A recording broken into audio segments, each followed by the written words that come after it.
بسم اللہ الرحمن الرحیم۔ آج کا ہمارا سبق ہے سرکے کے فوائد و فضیلت۔ فرامین اہل بیت علیہ السلام کے مطابق کتاب تہذیب الاسلام، علامہ مجلسی رحمۃ اللہ علیہ۔ سرکہ کی تعریف میں بھی اچھی حدیث وارد ہے کہ یہ پیغمبروں کی خوراک ہے، اور ائمہ علیہ السلام بھی اسے تناول فرمایا کرتے تھے۔ اس کے بارے میں باکثرت حدیث وارد ہے۔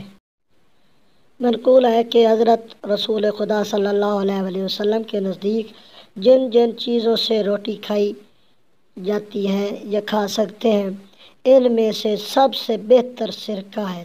حضرت امیر المومنین نے فرمایا کہ سرکہ سے بہتر اور کوئی چیز نہیں، ایسی نہیں ہے جس سے روٹی کھائی جائے، کیونکہ یہ صفرا کو فروا کرتا ہے، مطلب صفرا کو رفع کرتا ہے، ختم کرتا ہے، کم کرتا ہے اور دل کو مضبوط کرتا ہے۔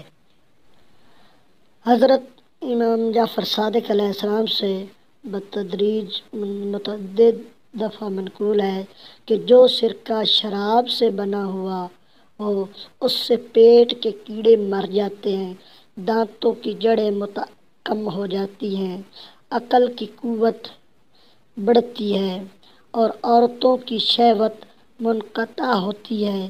یہ بھی فرمایا کہ بنی اسرائیل کھانے کے اول و آخر سرکہ کھایا کرتے تھے، مگر ہم کھانے کے اول نمک کھاتے ہیں اور آخر سرکہ کھاتے ہیں۔ خداوند متعال ہمیں فرامین اہل بیت پر عمل کرنے کی توفیق فرمائے۔ اللہم صلی علی محمد و آل محمد۔